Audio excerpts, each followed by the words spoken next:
The source of comfort.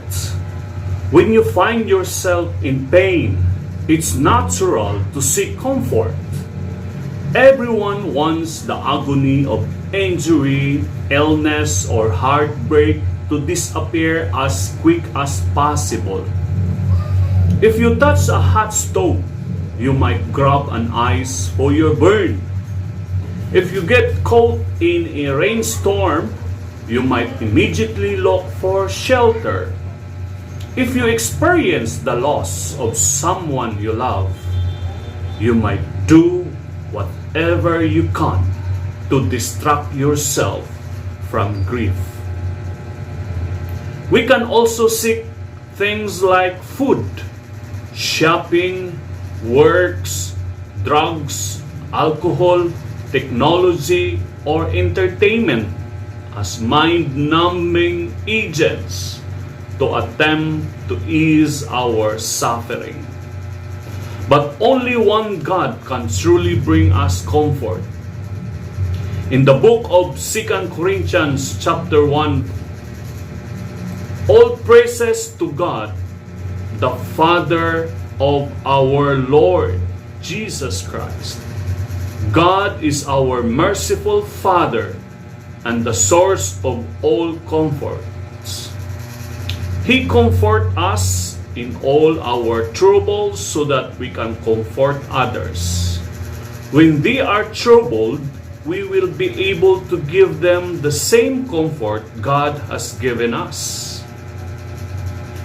When Paul and Timothy use the word comfort, they're describing a God who comforts, consoles, encourages, helps, strengthens, instructs, and refreshes. That's the God He was to Paul and Timothy, and that's the God He still is. No matter how bad things you get, God can comfort you in a way that no one else can. You can lean on Him. And because God's Spirit is within His people can also comfort others. He works in them and through them to offer a hope that's beyond any present or future pain. Are you hurting physically, mentally, or emotionally? There's a God who cares. There are people who want to help you. So cry out to the source of all comfort. You can trust Him with your pain.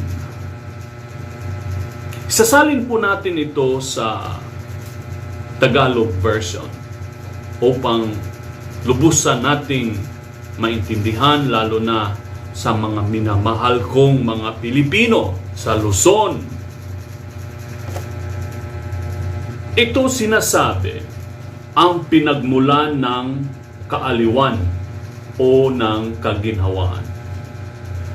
Kapag ikaw ay nasa kalungkutan, natagpuan ang sarili sa sakit, sama ng loob, o nakaramdam ng kirot, ito'y likas lamang na maghanap ng kaginhawaan o kaaliwan. Ang bawat isa ay nais na ang paghihingalo sa sakit, karamdaman, dalamhati ay maglalaho na mabilis hanggat maaari. Kung mapasok ka sa mainit na stove, maghahanap ka kaagad ng ice para sa iyong pasok. Kung ikaw ay naabutan ng ulan, maghahanap ka kaagad ng masisilungan. Kung ikaw naman ay nakaranas ng kawalan ng iyong mahal sa buhay o di kaya'y namatayan, may posibilidad na gagawin mo kahit na ano upang maibsan o mawala ang iyong sarili sa kalungkutan o pighati. Ang iba ay naghahanap ng mga bagay na makapagpigil pansamantala sa kalumbayan o kalungkutan. tulad ng pagkain, mag-shopping, magtrabaho, o maging busy sa trabaho. Yung iba, pumapasok sa droga, alak, teknolohiya, gaya ng gadgets, sa mga social media, movie, Facebook, at iba pa. Subalit, iisa lamang ang tunay at totoong makapagbigay, dala ng kaaliwan o kaginhawaan sa buhay natin. Ang Diyos lamang na makapangyarihan, mapagmahal at mahabagin ang makapagbibigay nito. Sa 2 Korinto, Kapitulo 1, versikulo 3 hanggang 4, nagsasabi, "Purihin nawa ang Diyos at Ama ng ating Panginoong Hesukristo, ang Ama ng mga kaawaan at Diyos ng buong kaaliwan, na siyang umaaliw sa atin sa lahat ng kapighatian, upang ating maaliw ang nangasa anumang kapighatian sa pamamagitan ng pag-aliw na inialiw din sa atin ng Diyos." Noong si Pablo at Timoteo gumamit ng salitang kaaliwan, inilarawan nila ang Diyos noon na umaaliw, nagkonsuelo, nagpasigla, tumutulong, nagpapalakas, nagtuturo, nagpapasariwa. Yun ang Diyos noon ni Pablo at Timoteo at ang Diyos na mapahanggang ngayon. Kahit na anumang kasama ang nangyari, ang Diyos ay makapag-aliw na walang ibang bagay o tao man na makapagbibigay nito. Magtiwala ka lamang sa Kanya at sumandal sa Kanya. Sapagkat ang Espiritu ng Diyos ay nasa Kanyang mga anak, kaya sila ay makapag-aliw din sa ibang tao. Siya ay gumagawa sa kanila na sa pamamagitan nila ay maialok ang pag-asa sa kasalukuyan at sa panghinaharap na kasakitan. Ikaw ba ay nasasaktan physically, mentally, or emotionally? Mayroong Diyos na nagmamahal, nag-aaruga at nag-iingat. May mga taong handang tumulong sa iyo. So iiyak mo doon sa nagbibigay ng kaaliwan at kaginhawaan. Doon sa pinagmulan nito at magtiwala ka lamang sa Kanya na ang iyong nararamdaman, sakit, kalungkutan, kalumbayan at bighati ay Kanyang aalisin at papalitan ng katuwaan at pag-asa. Yun ang Diyos na nakilala ko ngayon. Siya ang Diyos noon, ngayon, at magpakailanman. Siya ang Diyos ni Moses, ni Abraham, Diyos ng Israel, Diyos ng mga propeta, at ang Diyos ng mga disipulo.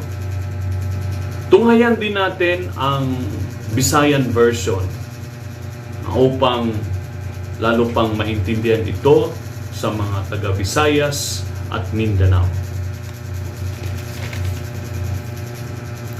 Ang gigikanan sa kalipay. Kung ikaw anaa sa kasakit, natural lamang nga kita mangita og kalipay. Matag usa kanato, gusto nga ang sakit sa kalisod, sa samad o sa balatian mawala kini kung mahimo sa kalit lang o paspas nga pagkawala. Kung ikaw napaso sa mainit nga stove, mangita siguro ka og ice para matambalan dayon ang pasok.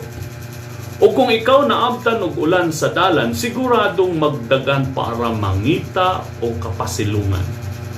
O kung ikaw nakasinati o pagkawala sa hinigugma o namatayan bakaha, ang imong gihigugma pag-ayo, siguro buhaton nimo ang tanan para mawala lang ang kasakit.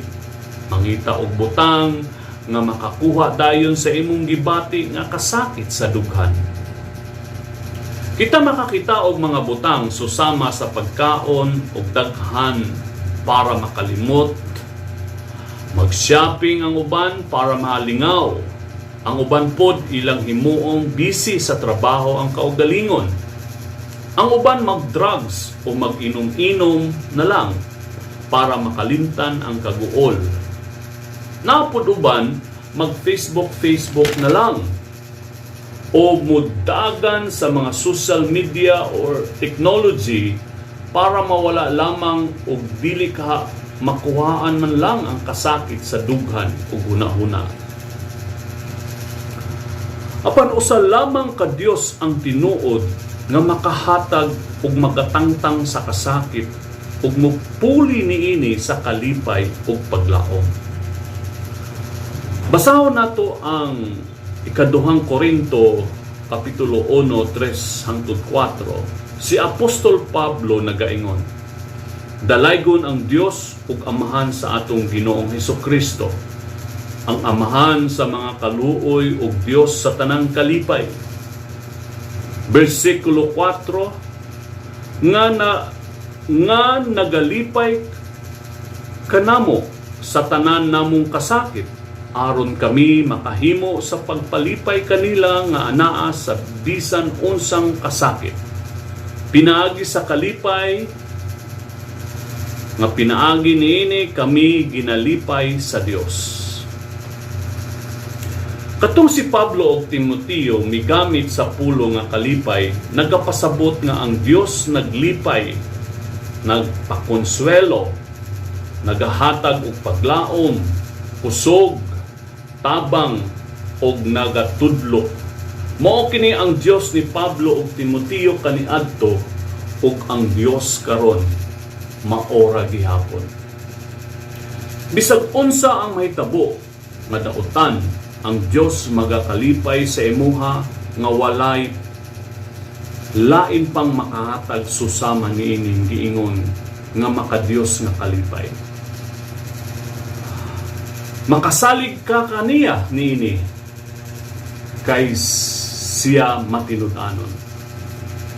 Ug tungod ang Espiritu sa Dios anaa sa mga katawhan nga iyang mga anak, mauusab ang makapaambits sa ubang tao. Ang Dios nagahimo sa ilaha ug pinaagi kanila makahatag og paglaom sa umaabot ng mga kasakit. Ikaw ba anaa sa kasakit karon sa pisikal, sa hunahuna o sa pagbatik sa dughan? Ana ay Dios nga nagahigugma, nagamping, nagalantaw ug nagahunahuna kanimo. Nausab mga tao nga anak sa Dios nga andam mutabang kanimo. So ato kining ihilak kining tanan sa Dios nga andam mulipay o makahatag niini. Saligi lamang siya sa imong mga kasakit. Imo lamang kining iistorya kaniya, imo lamang kining ihisgot kaniya, imo lamang kining isangat kaniya ang tanan nimong mga kasakit. Ug siya nasayod kabalo sa imong sitwasyon, ug ikaw paghahatagan sa angayan nga imong gipangayo, nga imong ikaistorya kaniya. Kay siya ang Dios nga malumo, maluluyon, ug nagapaminaw sa mga bakho sa kasing-kasing nga guba.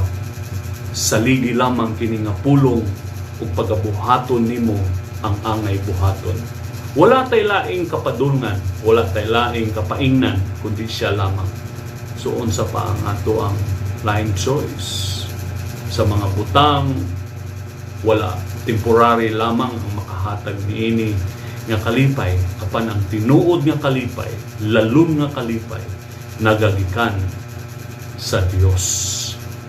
nga naa sa langit ug amahan sa tanan, sa mga daotan ug sa mga maayo nga mga tawo siya nagpatalinghog. Basta ang atong kasing-kasing andam muduol kaniya, siya nasayod nining tanan. So panalanginan matag usa nga nakapaminaw niini, madawat ang kalipay nagikan kaniya.